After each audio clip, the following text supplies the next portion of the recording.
आज आइए हम बाइबल और सत्य इस उपदेश शीर्षक के साथ परमेश्वर के वचन का अध्ययन करें। कुछ लोग कहते हैं बाइबल अवैज्ञानिक है और वास्तविक घटनाओं पर आधारित नहीं है, इसलिए इसे स्वीकार नहीं किया जा सकता है। यहां तक कि परमेश्वर पर विश्वास करने वाले भी इस बारे में अनिश्चित है कि क्या बाइबल सत्य है।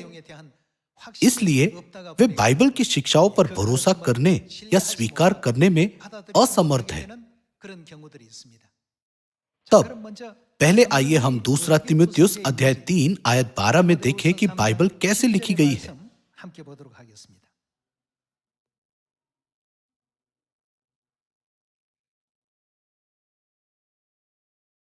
पर जितने मसीह यीशु में भक्ति के साथ जीवन बिताना चाहते हैं वे सब सताए जाएंगे, परंतु दुष्ट और बहकाने वाले धोखा देते हुए और धोखा खाते हुए बिगड़ते चले जाएंगे।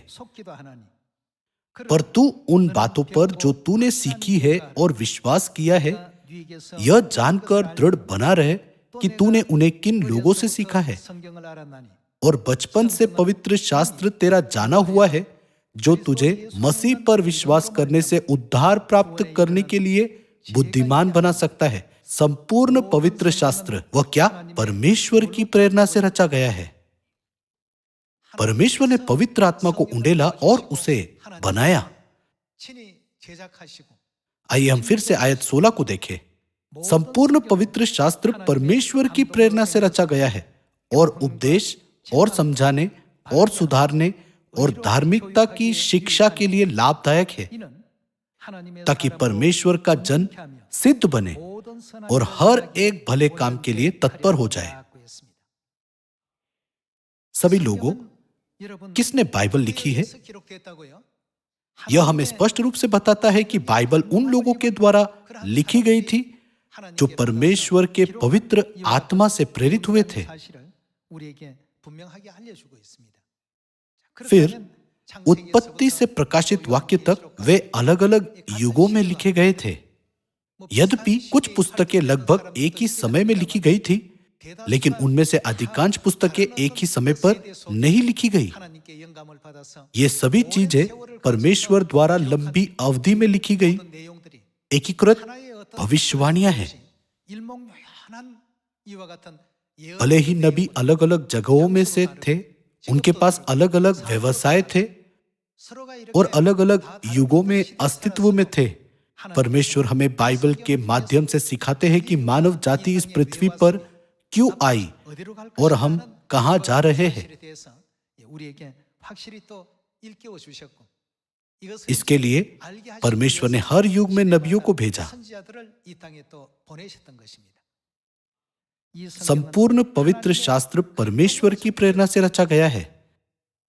दूसरा तीमुथियुस अध्याय 3 हमें सिखाता है कि यह परमेश्वर की इच्छा के अनुसार लिखा गया था। दूसरा तीमुथियुस अध्याय 3 एक अन्य संस्करण में इस प्रकार दर्ज है। जो कुछ बाइबल में लिखा गया है वह परमेश्वर के आत्मा से आता है। ये कई तरह से हमारी मदद करता है। बाइबल हमें सिखाती है कि क्या सच है। जब हम गलत काम कर रहे होते हैं तो यह हमें चेतावनी देता है। यह हमें दिखाता है कि क्या सही है। यह हमें अच्छा जीवन जीना सिखाती है। इसलिए हमें यह समझना चाहिए कि बाइबल के वचन परमेश्वर की ओर से आते हैं और वे मनुष्यों के अपने विचारों के अनुसार नहीं लिखे गए हैं। जब लोग नए नियम में प्रेरितों के काम या पत्रियों को पढ़ते हैं तो वे पूछते हैं, क्या यह केवल एक पत्र नहीं है जिसे पौलुस ने लिखा था? यह एक गलत धारणा है कि बाइबल मनुष्यों द्वारा रची गई थी। लेकिन पहले पृष्ठ से अंतिम पृष्ठ तक परमेश्वर जो शुरुआत से अंत को देखते हैं, इन सभी वचनों को मानव जाति के उद्धार के लिए बाइबल में रखा है। हमें इस पर विश्वास करना चाहिए। अतः हमें क्या करना चाहिए? क्योंकि इसमें उद्धार के लिए परमेश्वर की इच्छा है, इसलिए इसमें कभी भी कुछ न जोड़े या घटाए। 하거나 빼지 말라. बाइबल इतिहास के माध्यम से, भविष्यवाणी के माध्यम से या पत्रियों के माध्यम से परमेश्वर की इच्छा को प्रकट करती है। 어떤 부분은 편지의 글을 통해서 इसमें 하나님의 विभिन्न 뜻을 तरीके हैं। 알리기도 하고.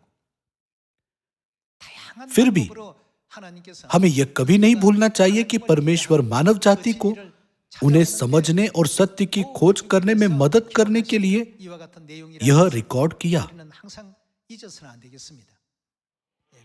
लेकिन लोग इस तरह से नहीं सोचते हैं, बल्कि सोचते हैं कि 불가하다. यह केवल एक मनुष्य द्वारा लिखा गया लेख है, 이 성경 इसलिए 전체에 대한 वे बाइबल में परमेश्वर की इच्छा को 왜곡시키는 बिगाड़ते 합리한 करते हैं। 생각들을 가질 수밖에 없는 것입니다.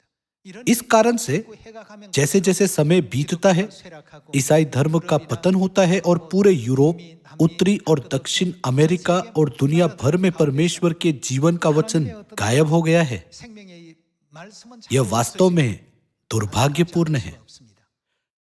आइए हम दूसरा पत्रस अध्याय 3 आयत 14 पर एक नजर डालें।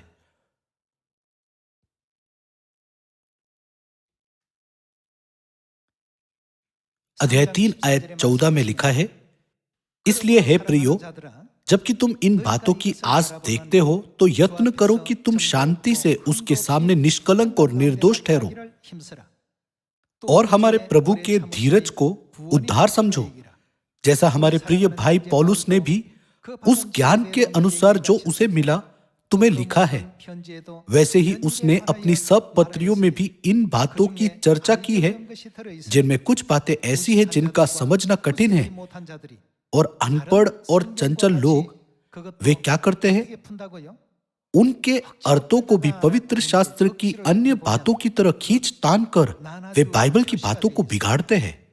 दूसरे शब्दों में वे शब्दों को तोड़ते मोड़ते हैं। ऐसे में उनका क्या होगा? अपने ही नाश का कारण बनाते हैं। इसलिए हे प्रियो, तुम लोग पहले ही से इन बातों को जानकर चौकस रहो, मतलब सावधान रहना, ताकि अधर्मियों के भ्रम में फंसकर अपनी स्थिरता को कहीं हाथ से खो न दो, पर हमारे प्रभु और उद्धारकर्ता यीशु मसीह के अनुग्रह और पहचान में बढ़ते जाओ। उसी की महिमा अब भी हो और युगानुयुग होती रहे। आमीन। जैसा कि हम यहाँ देख सकते हैं, बाइबल की किसी के भी द्वारा जबरन व्याख्या नहीं की जानी चाहिए। तब हमें परमेश्वर की व्याख्या को सुनना चाहिए जो बाइबल के लेखक है। मीका अध्याय 4 के अनुसार परमेश्वर क्या कहता है कि वह अंतिम दिनों में क्या करेंगे? आइए हम मीका अध्याय 4 की भविष्यवाणी को देखें।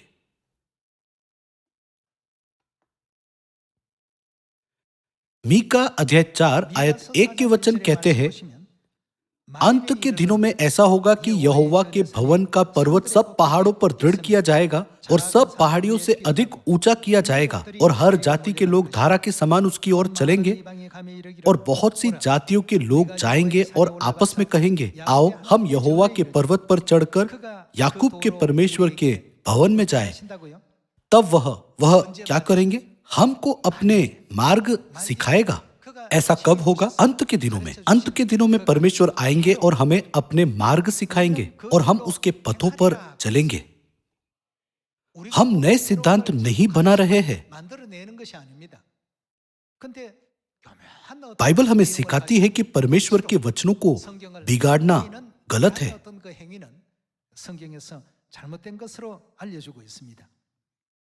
आइए हम फिर से आयत 2 देखें। यह कहता है, यहोवा की व्यवस्था सियोन से और उसका वचन यरूशलेम से निकलेगा। अंत के दिनों में हमें परमेश्वर से सीखना चाहिए। क्या यही कारण नहीं है कि इब्रानियों अध्याय 9 आयत 28 में लिखा गया है कि वह उन लोगों के पास दूसरी बार आएंगे जो उनकी प्रतीक्षा कर रहे हैं? फिर दूसरी बार आए परमेश्वर ने बाइबल के अधिकार की व्याख्या कैसे की? बाइबल एक मनगढ़ंत कहानी नहीं है, बल्कि उन चीजों का एक वास्तविक विवरण है जो पूरी होंगी। लोग कहते हैं, मैं बाइबल के अधिकार को स्वीकार करता हूं, फिर भी वे बाइबल में वर्णित फसह का पालन नहीं करते हैं, है ना? क्या वे सबत का दिन मनाते हैं? नहीं। यीशु ने कहा, ये लोग होठों से तो मेरा आदर करते हैं, परंतु उनका मन मुझसे दूर रहता है। हे कुकर्म करने वालों, मेरे पास से चले जाओ। क्या उन्होंने उन्हें अस्वीकार नहीं किया? अपने होठों से वे कहते हैं, हमें बाइबल विश्वास करना चाहिए, फिर भी वे उस पर विश्वास नहीं करते।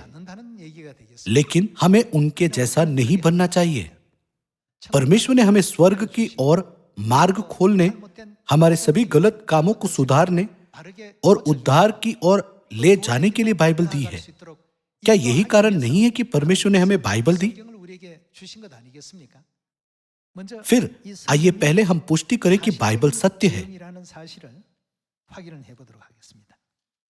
आइए हम आयुब अध्याय 26 देखें।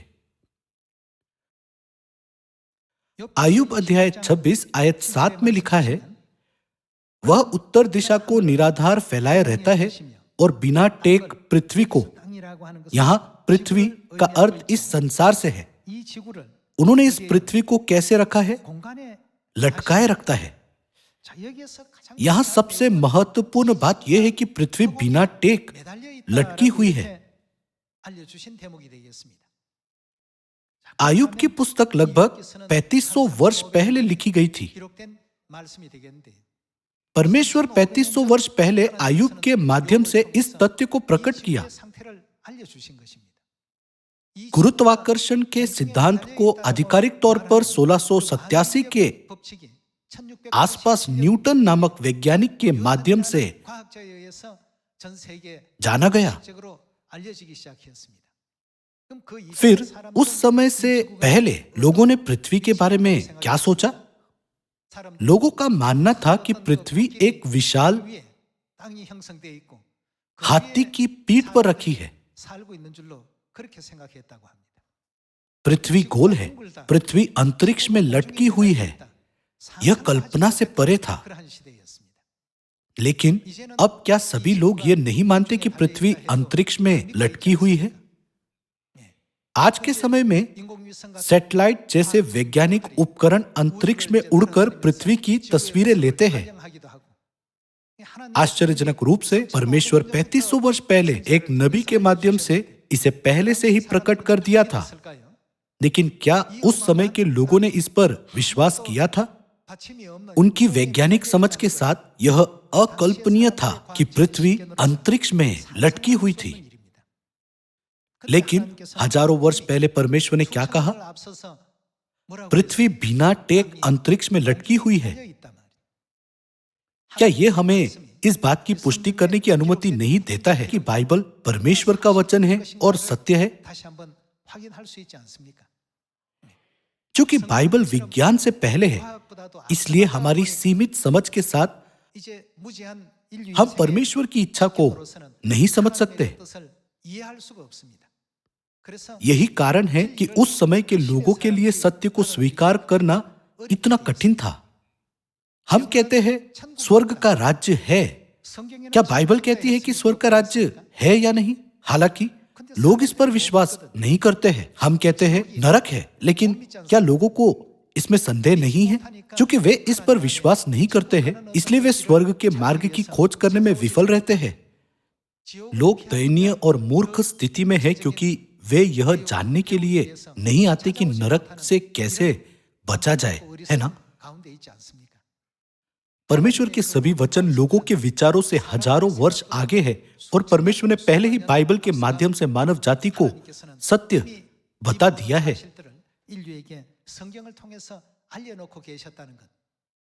आइए हम आयुब अध्याय 36 आयत 24 को देखें। अध्याय 36 आयत 24 में लिखा है, उसके कामों की महिमा और प्रशंसा करना स्मरण रख, जिसकी प्रशंसा का गीत मनुष्य गाते चले आए हैं। सब मनुष्य उसको ध्यान से देखते आए हैं और मनुष्य उसे दूर दूर से देखता है। आयत 26, देख परमेश्वर महान और हमारे ज्ञान से कहीं परे है और उसके वर्ष की गिनती अनंत है। क्योंकि वह तो जल की बूंदे ऊपर को खींच लेता है, वे कोहरे से मेंह होकर टपकती है। वे ऊंचे ऊंचे बादल उंडेलते हैं और मनुष्यों के ऊपर बहुतायत से बरसाते हैं। पानी को ऊपर खींचना शब्द का मतलब है कि पानी भाप में बदल जाता है और हवा में उठा लिया जाता है। 그것이 이제 वह बादल बन जाता है 연결이 되어서 구름이 되고 जो तब प्रचुर वर्षा के रूप में बरसता है। 사람 위에 쏟아지는 물의 어떤 순환 과정을 हम देख सकते हैं कि परमेश्वर आयुब अध्याय 36 की पुस्तक में जल चक्र का वर्णन उन दिनों में किया था जब लोग सोचते थे कि बारिश केवल आकाश से गिरने वाला पानी है। यह 17वीं शताब्दी में था कि मानव जाति ने जल चक्र में वैज्ञानिक रुचि ली और सिद्धांतों को संगठित किया। इसलिए परमेश्वर का वचन मानव जाति की वैज्ञानिक समझ से हमेशा आगे है। यदि यह इस तरह से बाइबल में लिखा गया है तो हमें विश्वास करना चाहिए कि बाइबल सत्य है। उन दिनों में लोगों ने पूछा होगा, पानी आसमान पर कैसे चढ़ता है? मैंने इसे कभी नहीं देखा, यह झूठ ही होगा, मैं इस पर विश्वास नहीं कर सकता। लगभग 400 से 500 वर्ष पहले 17वीं शताब्दी में लोगों ने इसकी खोज की थी। हालांकि परमेश्वर ने इसे 3500 वर्ष पहले नबियों के माध्यम से पहले ही दर्ज कर दिया था, है ना? आज मेरा आपके साथ इसका साझा करने का कारण यह है कि बाइबल में लिखी गई हर बात सत्य है और हमें इस पर विश्वास करना चाहिए। उस समय लोगों ने शायद इस पर विश्वास न किया हो, लेकिन जब समय आएगा तो सभी लोग कहेंगे यह सत्य था। बाइबल में वास्तव में दर्ज किया गया है कि क्या होगा। आज मैं आपके लिए कुछ ऐसे ही उदाहरण प्रस्तुत करूंगा। यीशु के आने से लगभग 700 वर्ष पहले यशाया एक नबी था। यशाया अध्याय 53 में यह मसीह के बारे में बताता है जो 700 वर्ष बाद आएंगे।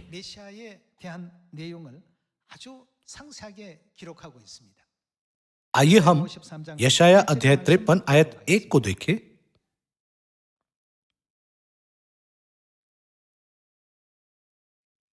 जो समाचार हमें दिया गया उसका किसने विश्वास किया और यहोवा का भुजबल किस पर प्रकट हुआ? क्योंकि वह उसके सामने अंकुर के समान और ऐसी जड़ के समान उगा जो निर्जल भूमि में फूट निकले। उसकी ना तो कुछ सुंदरता थी कि हम उसको देखते और ना उसका रूप ही हमें ऐसा दिखाई पड़ा कि हम उसको चाहते। वह तुच्छ जाना जाता और मनुष्यों का त्यागा हुआ था। नबी यशाया ने एक विशिष्ट व्यक्ति के बारे में भविष्यवाणी की थी जो 700 वर्ष बाद प्रकट होंगे और उसे मानव जाति के द्वारा अस्वीकार कर दिया जाएगा। वह दुखी पुरुष था, रोग से उसकी जान पहचान थी और लोग उससे मुंह फेर लेते थे। वह तुच्छ जाना गया और हमने उसका मूल्य न जाना। आयत 4, निश्चय उसने हमारे रोगों को सह लिया और हमारे ही दुखों को उठा लिया, तो भी हमने उसे परमेश्वर का मारा, कूटा और दुर्दशा में पड़ा हुआ समझा। परंतु वह हमारे ही अपराधों के कारण घायल किया गया, वह हमारे अधर्म के कामों के कारण कुचला गया। हमारी ही शांति के लिए उस पर ताड़ना पड़ी कि उसके कोड़े खाने से हम लोग चंगे हो जाए। हम तो सब के सब भेड़ों के समान भटक गए थे, हमें से हर एक ने अपना अपना मार्ग लिया और यहोवा ने हम सबों के अधर्म का बोझ उसी पर लाद दिया। इस तरह परमेश्वर नबी यशाया को वह सब कुछ दर्ज करने दिया जो 700 वर्ष बाद होगा। फिर क्या ये घटनाएं 700 वर्ष बाद हुई? सब कुछ ठीक वैसा ही हुआ जैसा लिखा गया था। आइए हम इसकी जांच करना जारी रखें। वह सताया गया तो भी वह सहता रहा और अपना मुंह न खोला। जिस प्रकार भेड़ वध होने के समय और भेड़ी ऊन कतरने के समय चुपचाप शांत रहती है, वैसे ही उसने भी अपना मुंह न खोला। ये सब बातें हमारे अपराधों के कारण होंगी। आइए आयत 8 देखें। अत्याचार करके और दोष लगाकर वे उसे ले गए। उस समय के लोगों में से किसने इस पर ध्यान दिया कि वह जीवितों के बीच में से उठा लिया गया? मेरे ही लोगों के अपराधों के कारण उस पर मार पड़ी। उसकी कब्र भी दुष्टों के संग ठहराई गई और मृत्यु के समय वह धनवान का संगी हुआ। यद्यपि उसने किसी प्रकार का उपद्रव न किया था और उसके मुंह से कभी छल की बात नहीं निकली थी। यीशु के जीवन में सब कुछ ठीक वैसा ही हुआ जैसा भविष्यवाणी की गई थी। 처럼 그대로 일어났습니다. उसे यूसुफ नाम के एक धनी व्यक्ति की कब्र में रखा गया था। 돌아가실 साथ ही 때는 उन्हें 그와 함께 किसके साथ 돌아가셔서 क्रूस पर चढ़ाया गया था? 좌우편에 있는 그 उसे 앞에 2 있는 डाकुओं के साथ क्रूस पर चढ़ाया गया था। 그리고 채찍 उसे कोड़े पड़े थे या नहीं? उनकी अन्यायपूर्वक निंदा की गई थी या नहीं? उसे छेदा गया था या नहीं? पहले से आखिरी तक सब कुछ पूरा हुआ। इसलिए हम पुष्टि कर सकते हैं कि बाइबल में परमेश्वर के वचन हैं जो भविष्य की घटनाओं की भविष्यवाणी करने के लिए पहले से लिखे गए थे। हम यह भी पुष्टि कर सकते हैं कि ये वचन किसी की कल्पना नहीं है ना? 말씀이 결단코 아니었다는 사실을 확인할 수 있지 않습니까? हमें बाइबल के पूर्ण अधिकार को बनाए रखते हुए कभी भी उसमें जोड़ना या घटाना नहीं चाहिए। ऐसा इसलिए है क्योंकि यह परमेश्वर के वचन है। परमेश्वर ने उद्धार की हर योजना को 0.001% त्रुटि के बिना बनाया। मात्र एक मनुष्य कैसे कह सकते हैं यह इस तरह या उस तरह होना चाहिए? सचमुच यीशु ने इन वचनों को वैसे ही पूरा किया जैसे वे यशाया अध्याय 53 में लिखे गए थे। आइए हम मत्ती अध्याय 27 आयत 57 की पुष्टि करें।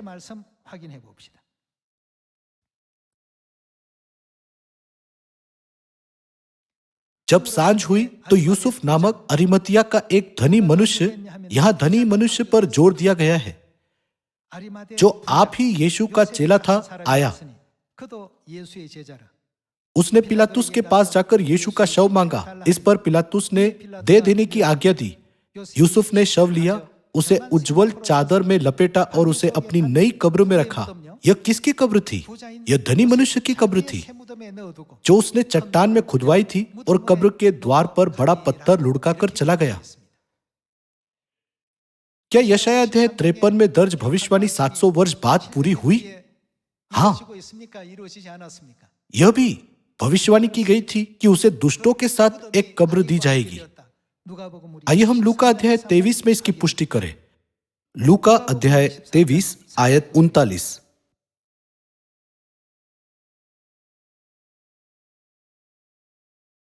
जो कुकर्मी वहां लटकाए गए थे उनमें से एक ने उसकी निंदा करके कहा, क्या तू मसीह नहीं तो फिर अपने आप को और हमें बचा। इस पर दूसरे ने उसे डांट कर कहा, क्या तू परमेश्वर से भी नहीं डरता? तू भी तो वही दंड पा रहा है। अब आयत 39 के अनुसार वहां कौन लटकाए गए थे? यह डाकुओं में से एक था। यशाया अध्याय 53 के अनुसार उसे किसके साथ कब्र दी गई थी? उसे दुष्टों के साथ कब्र दी गई। उसकी दोनों ओर में 2 डाकू थे। दाहिनी ओर के डाकू ने अपने पापों को स्वीकार किया और यीशु से कहा, जब तू अपने राज्य में आए तो मेरी सुधि लेना। दूसरी ओर बाई ओर के डाकू ने यीशु का मजाक उड़ाया। अंततः उसे दुष्टों के साथ एक कब्र सौंपी गई और उसकी मृत्यु के बाद उसे यूसुफ नाम के एक धनी व्यक्ति की कब्र में रखा गया। परमेश्वर ने नबी यशाया के माध्यम से यीशु मसीह के सभी कार्यों का वर्णन किया जो 700 वर्ष बाद प्रकट होंगे। इसलिए हमें उन लोगों की बात नहीं सुननी चाहिए जो बाइबल पर विश्वास नहीं करते हैं। लेकिन याद रखें कि बाइबल परमेश्वर का संपूर्ण वचन है और निश्चित रूप से पूरी होगी। यदि 3500 वर्ष पहले लोगों को पता होता कि पृथ्वी अंतरिक्ष में लटकी हुई है तो वे भयभीत हो जाते। लेकिन जैसे विज्ञान ने साबित किया कि पृथ्वी अंतरिक्ष में लटकी हुई है, जल्द ही परमेश्वर हमें अपनी आंखों से स्वर्ग और नरक को भी देखने की अनुमति देंगे जो वास्तव में मौजूद है। मुझे आशा है कि एक भी व्यक्ति नरक में प्रवेश नहीं करेंगे। हाल ही में मौसम बहुत गर्म हो रहा है। क्या यह दर्दनाक नहीं है? उच्च तापमान के कारण दैनिक जीवन मुश्किल हो गया है। आग की झील में अनंत पीड़ा को ध्यान में रखते हुए हमें जल्दी से सभी लोगों को सत्य की ओर ले जाना चाहिए, जहां वे पापों की क्षमा और उद्धार प्राप्त कर सके ताकि वे नरक में न जाए। 인도해야 되겠습니다. ऐसा इसलिए है क्योंकि बाइबल में दर्ज सब कुछ सत्य है। भले ही परमेश्वर मानव जाति को सत्य सिखाते हैं, 이와 같이 우리에게 लेकिन लोग इस पर विश्वास नहीं करते हैं। 믿음을 갖지 못하고 뭐 अगर मैं मर गया तो मैं नरक में जाऊंगा, बाकी सभी लोग भी वहां जा रहे हैं, इसमें गलत क्या है? वे सबसे दयनीय हैं। इसलिए सभी लोगों को बाइबल को सही ढंग से समझना चाहिए और विश्वास करना चाहिए 어떤 내용들은 कि यह निश्चित रूप से पूरी होगी। 사실을 절대적으로 신뢰할 수 있는 우리 모두가 꼭 되셔야 되겠습니다. आइए हम यूहन्ना अध्याय 19 देखें। यशायाह अध्याय 53 की भविष्यवाणी जिसमें कहा गया है कि यीशु को बेधा जाएगा भी पूरी हुई। यूहन्ना अध्याय 19 आयत 33। 33절입니다. परंतु जब यीशु के पास आकर देखा कि वह मर चुका है तो उसकी टांगें न तोड़ी, परंतु सैनिकों में से एक ने उसने क्या किया? बर्छे से उसका पंजर भेदा और उसमें से तुरंत लहू और पानी निकला। जिसने यह देखा उसने गवाही दी है और उसकी गवाही सच्ची है, और वह जानता है कि वह सच कहता है कि तुम भी विश्वास करो। ये बातें इसलिए हुई कि पवित्र शास्त्र में जो कहा गया है वह क्या होगा? वह पूरा हो, उसकी कोई हड्डी तोड़ी न जाएगी। भविष्यवाणी पूरी हुई। फिर एक और स्थान पर यह लिखा है, जिसे उन्होंने भेदा है उस पर वे दृष्टि करेंगे। यह हमें यशायाह अध्याय 53 की याद दिलाता है। वो हमारे ही अपराधों के कारण घायल किया गया, वो हमारे अधर्म के कामों के कारण कुचला गया। 그가 상한 것은 우리의 죄악을 일합니다. यह ऐसा है जैसे नबी यशायाह ने एक टाइम मशीन में यीशु के समय की यात्रा की, सब कुछ देखा और इसे 700 वर्ष पहले दर्ज किया। 이루어지고 있습니다. हमें याद रखना चाहिए कि बाइबल में ये विशेषताएं हैं। 명심을 해야 되겠습니다. इस प्रकार यीशु जो 2000 वर्ष पहले आए थे, उन्होंने भी हमें इसके बारे में सिखाया। 알려주고 있습니다. आइए हम लूका अध्याय 24 आयत 25 को देखें। 말씀 함께 보겠습니다.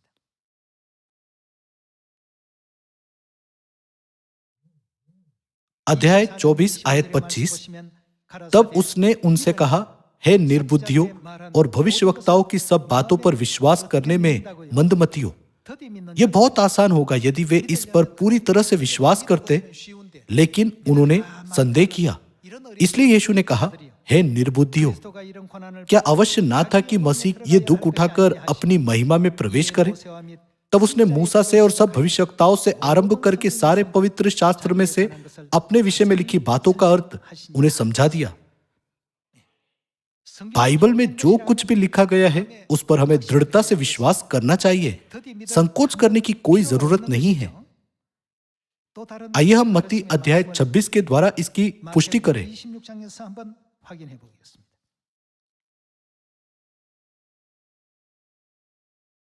आइए हम मत्ती अध्याय 26 आयत 51 को देखें।